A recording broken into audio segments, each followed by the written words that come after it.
Hey everyone, welcome to the Dark Psychology World channel. Let's talk about a certain type of guy, the charmer who's also a scumbag. Why do people like him? Well, he's a guy who gets women, he's attractive, and who doesn't like someone charming. Now, let's talk about attractive women. A lot of guys, not realizing the potential danger, are willing to fall head over heels for them. But remember, not all attractive men are scumbags, and any man can potentially be a scumbag. It's not about being bad, it's about the power they hold. Let's put negative traits aside for a moment. Have you ever asked a girl if you can kiss her before actually doing it? We often say not to leave the choice to girls. When you're on a date and the mood is right, a kiss can just naturally happen. Today, I'm going to teach you guys how to make a girl unable to refuse your kiss. But before we start, it's important to note that there are different types of girls. Some are experienced and open, often referred to as female gamers. It's pretty easy to kiss these girls, they might even initiate it. But then there's the girl next to you, who could be your classmate, colleague, or friend. Compared to female gamers, they value physical contact more. For them, a kiss isn't just a casual thing. The method I'm teaching today is mainly for these girls. Kissing is part of physical intimacy, but it's different from holding hands or hugging. Those can be friendly gestures, but a kiss is a defining moment marking the transition into a romantic relationship. If you force a girl to hold your hand, she might not resist. But if you force a kiss, she might push you away or even slap you. Of course, if she's already open to developing a relationship with you, she might accept your kiss due to the situation, but it might still be uncomfortable. I don't advocate forcing girls to do anything. I'd rather she takes the initiative and kisses willingly. If both parties are willing, it can positively impact your relationship. Plus, the experience of a mutual kiss is very different. It's about active participation and cooperation. It's way better than a boring response, right? So, let's talk about what happens after a kiss. You know when a friendship might turn into something more. There's all about how the other person sees you and what they want from you. Everything changes. The most common thing we see after a kiss is that the two of you get closer. But sometimes they might start to pull away. There's usually because of emotional tension. If there's enough of it, they'll be drawn to you. In their heart, you're even better than their dream boyfriend. So, after a kiss, they might start to see you as more than a friend, maybe even a potential boyfriend. But if you kiss without enough emotional tension, they might think you're not boyfriend material. So, you gotta make sure there's enough emotional tension before you kiss. How do you create their tension?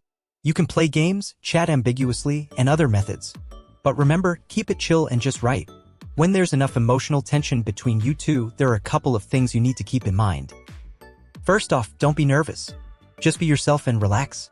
If you're all stiff, it's gonna make the girl feel awkward. Secondly, make sure you're in a private place.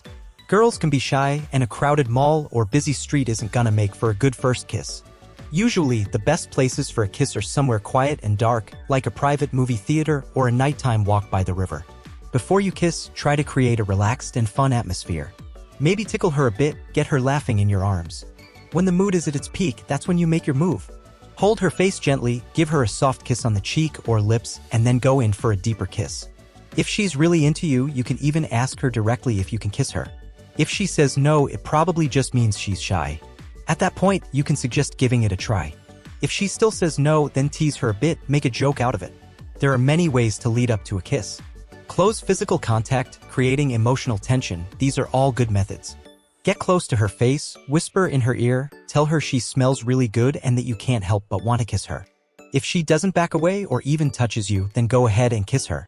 If she pulls away, then joke that she must be nervous because she smells bad and change the topic. Remember, you gotta be proactive when it comes to kissing. Enjoy the moment with her, but when you're not quite finished, pull away.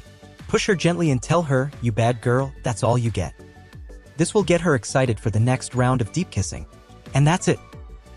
When you're kissing, make sure to take the lead and touch the other person. You can gently hold their face or stroke their hair. Touch their neck, upper arm, or back. But remember, be gentle. Especially if they're petite, your touch can make them feel safe. Before you kiss, pay attention to your breath. If you've been smoking or eating something with a strong flavor, like hot pot, skewers, or barbecue, it's a good idea to rinse your mouth out with some water. Even better, have some breath freshener or mints on hand. Trust me, going in for a kiss with bad breath isn't gonna be a good experience, no matter how much they like you.